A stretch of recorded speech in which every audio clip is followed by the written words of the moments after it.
Mire, yo lo que creo es que el señor Rivera tendrá que valorar mucho qué es lo que hacer a partir del lunes.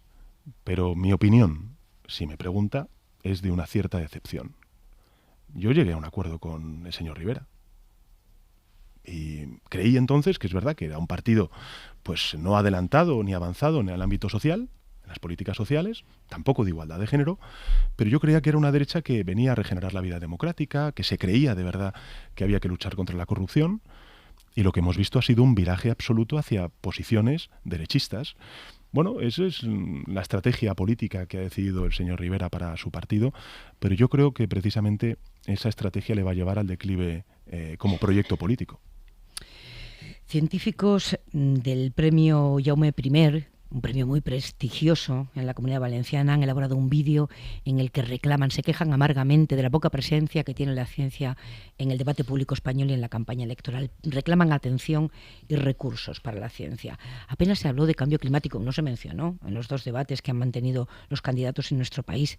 Muy poca mención a Europa, ni mención a África, el coloso, el vecino del sur, que inevitablemente va a formar parte de nuestra historia en el futuro inmediato. Da la impresión de que la política en España, señor Sánchez, se ha empequeñecido con la nueva generación de políticos, con la generación que ustedes representan. Yo, más que decir que la nueva política o la política, yo creo que es más la conversación pública, en la que estamos no solamente los políticos, sino también los periodistas.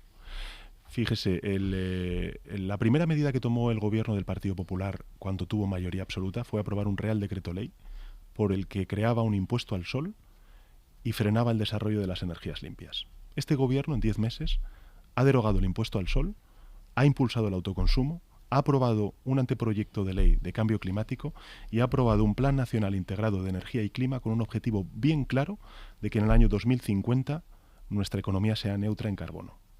Es decir, este gobierno, si está comprometido con algo, y yo se lo puedo garantizar desde el punto de vista personal, más allá de lo político, es primero con la igualdad de género, segundo con la pobreza infantil y en tercer lugar con la energía y el cambio climático. Por tanto, este gobierno ha hecho eso. Otra cosa es que efectivamente no se ha visibilizado en la conversación pública como a nosotros nos hubiera gustado. En segundo lugar, en el ámbito de la ciencia. Fíjese, yo en muchas de las conversaciones que he tenido con los colectivos de la ciencia me decían: por supuesto que necesitamos más recursos, pero sobre todo lo que necesitamos es quitar muchas de las trabas administrativas que nos impiden el poder ejecutar los recursos públicos que tenemos en los centros de investigación. Bueno, este gobierno en 10 meses lo ha hecho. Por tanto, hemos recuperado la senda de situar a la ciencia como uno de los objetivos prioritarios de la acción pública. Y eso es lo que queremos consolidar el próximo domingo. La política fiscal es casi el último reducto de autoridad, si me lo permite, que le queda a los gobiernos nacionales, ¿no? Que están todos sí, no. Los paraísos fiscales, ¿no? Ya, están todos metidos en entidades supranacionales. Si hacemos una foto de trazo grueso, la izquierda propone subir impuestos, la derecha propone bajarlos. Hay muchos matices. No es cierto. Por eso hay muchos matices. Querría saber, ¿ustedes qué proponen? Porque hablan de recaudar más, pero con un criterio social. ¿Esto qué quiere decir? ¿Bajar los impuestos a los más pobres, subírselo a lo más rico? ¿Qué pasa con la clase media en medio? Vamos a ver. La justicia... Era lo que no era cierto. La justicia social... Lo de que la izquierda y la derecha manejan estos dos conceptos. Claro, la justicia social significa justicia fiscal. Eso es evidente. Es decir, que aquellos que más tienen que contribuir a la hacienda pública. ¿Cuáles son los objetivos? Más que decir, oye, ¿qué ingresos públicos necesitamos? Lo importante es qué objetivos tenemos para los próximos 4 o 8 años. Dígame, señor Sánchez, ¿quiénes son los que más tienen? Sí, pero déjeme terminar. Sí, pero es que tengo que terminar la reflexión. Sí. ¿Cuáles son los objetivos? Primero, yo creo que la justicia social y por tanto luchar contra la desigualdad, que es la primera lacra que yo creo que tenemos en nuestro país. Sobre todo lo sufre la gente joven. Segundo, yo creo que tenemos que modernizar nuestro aparato productivo, nuestra forma de crecer. Ahí está la transición ecológica, ahí está la reindustrialización, ahí está la ciencia. Necesitamos recursos para ello. Y en tercer lugar, nosotros tenemos que reducir el déficit público y la deuda pública. Tenemos una deuda pública de un 96% de nuestro Producto Interior Bruto y un déficit público de un 2,5%, según los datos de Eurostat. Por tanto, esos son los 3 objetivos. Y a esos 3 objetivos tenemos que dirigir la política fiscal. ¿Qué es lo que propone el PP? es que lo de Vox ya ni lo digo, porque es que Vox lo que dijo el otro día fue, y ya me pareció como de coña, dijo que el problema en España es que los ricos pagan muchos impuestos. Sí, que la progresividad penaliza a los ricos. Exactamente, claro, pobrecitos, claro. ¿no? Pero entonces, es un sarcasmo, para que me entiendan los oyentes. El PP, ¿qué es lo que propone? El PP lo que propone es una revolución fiscal, lo llaman así, que en realidad es una involución social. Porque estamos hablando de una merma en la recaudación de 18.000 millones de euros.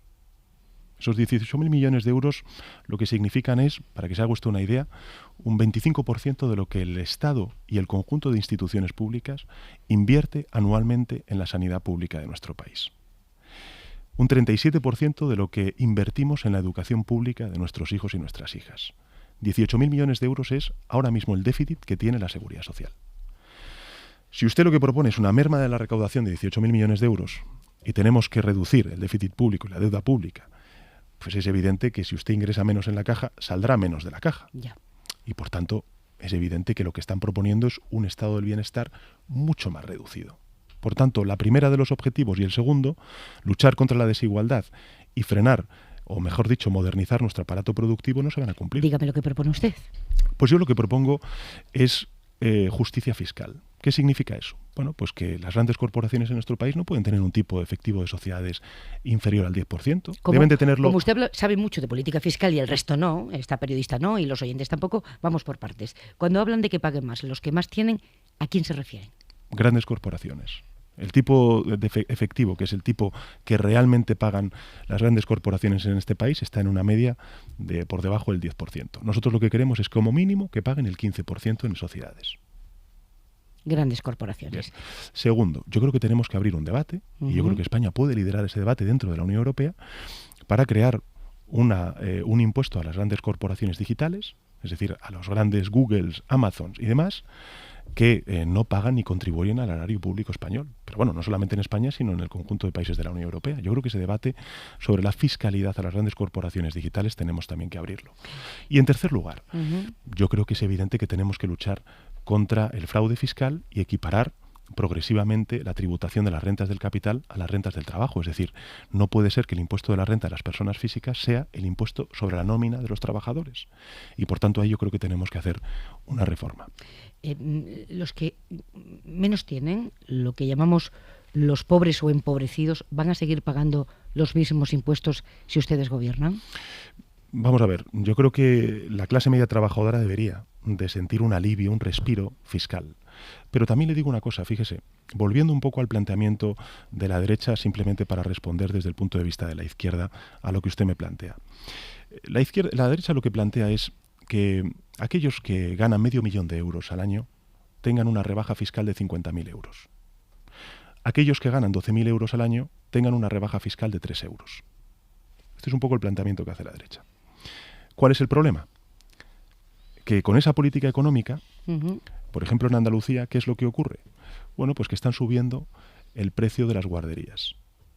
O por ejemplo se instaura el copago farmacéutico a los mayores de nuestro país. Es decir, que en realidad la clase media, la clase trabajadora, cuando les dicen que van a bajar los impuestos, quienes realmente se benefician son las capas más pudientes de la sociedad, y ellos al final acaban pagando lo doble.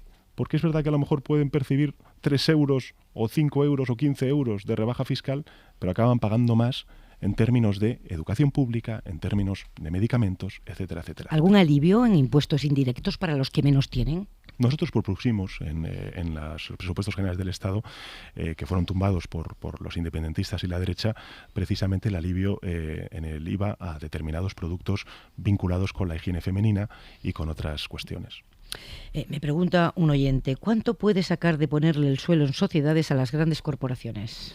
Bueno, la previsión Mucha que gente hay, atenta a esta entrevista, la previsión que hay es de ingresar con esa subida, digamos, al 15% como mínimo del tipo de sociedades de más de 2.000 millones de euros. Es decir, estamos hablando de una medida recaudatoria no solamente que cumple con la justicia fiscal necesaria para la justicia social, sino que también yo creo que tiene un impacto en cuanto a la percepción de que aquellos que más tienen más contribuyen a la hacienda pública. El paro va cayendo muy lentamente y hay organismos internacionales en nuestro país, digo, que alertan sobre el riesgo de que nos estanquemos, se nos cronifique un paro en el 14%. España está condenada a tener más paro que la media europea y más precariedad que los países modernos de nuestro entorno. ¿Tenemos una condena bíblica, como dice Albert Rivera? No.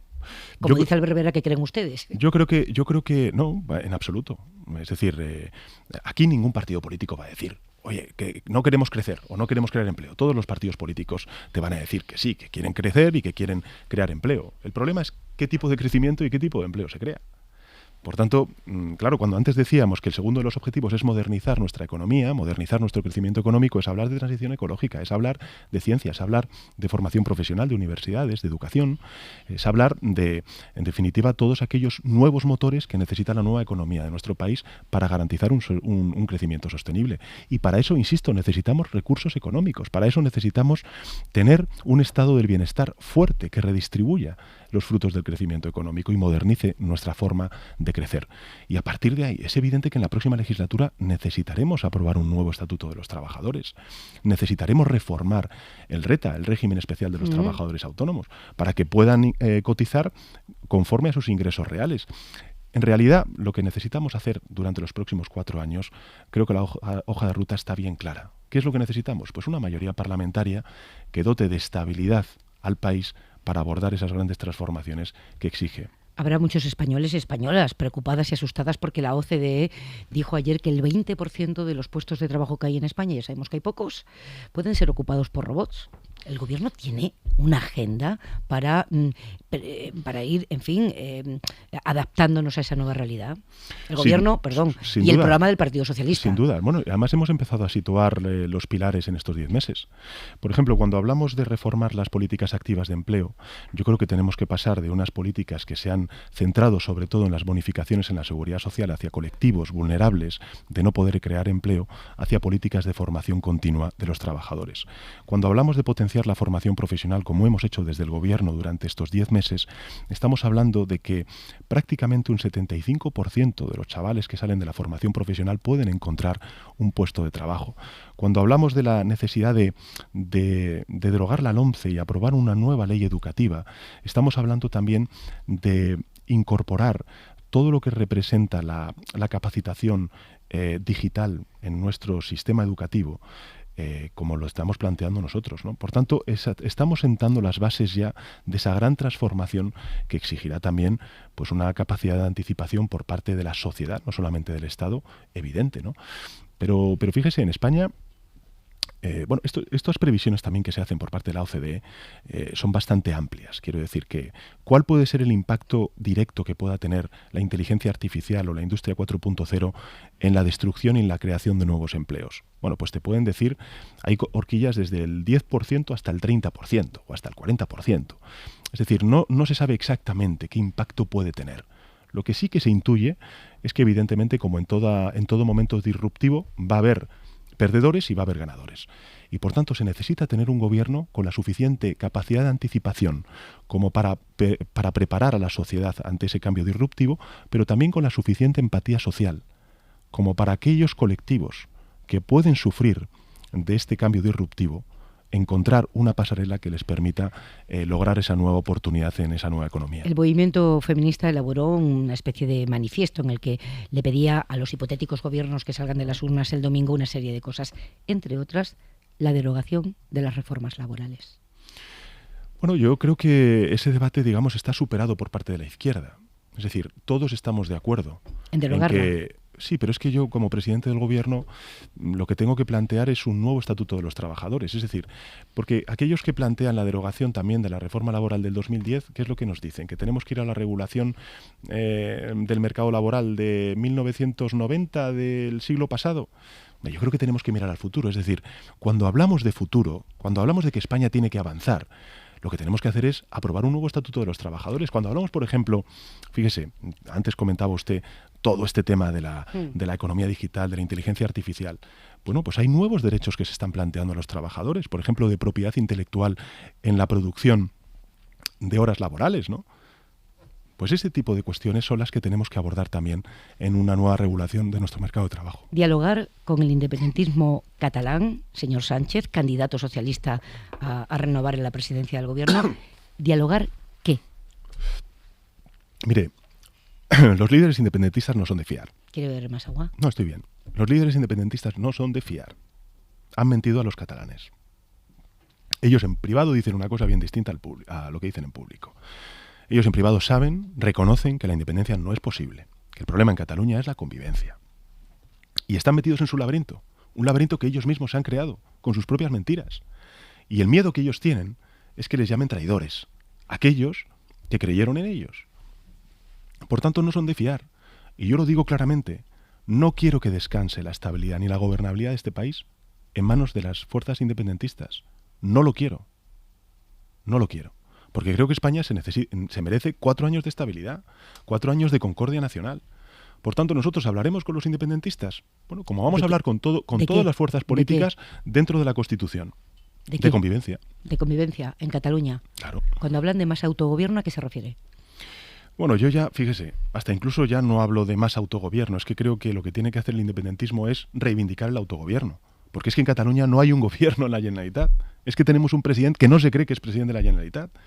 Es que tenemos un gobierno en la Generalitat que no aprueba ni 3 leyes en lo que llevamos de mandato, que ya están pensando en anticipar las elecciones el próximo otoño. Ha endurecido usted mucho su discurso, ¿eh? Le recuerdo que viene de hacer la política del ibuprofeno que decía Borrell. Bueno, pero vamos a ver. Extensar, hablar, dialogar. Sí, pero de verdad usted considera que es incompatible decir, oiga, nosotros dialogar dentro de la Constitución sin ningún problema. Ahora, fuera de la Constitución no hay nada. Oiga, yo creo que el Partido Socialista no se ha movido de sus tesis. Aquí cuando se reprocha al Partido Socialista por parte de la derecha, no digo de... no, es que ustedes han pactado con el independentismo, ¿no? Dicen, ¿no? Porque usted ganó esa moción de censura con los votos de los independentistas. Bueno, aquí hay que recordar cosas muy evidentes. Lo que pasa es que nos despistamos un poco en la conversación pública. La moción de censura no fue por Cataluña, fue por la corrupción del Partido Popular. Es que yo, en tribuna, le dije al presidente del gobierno de entonces, al señor Rajoy, hasta en 3 ocasiones, oiga, si usted dimite, se acaba esta moción de censura.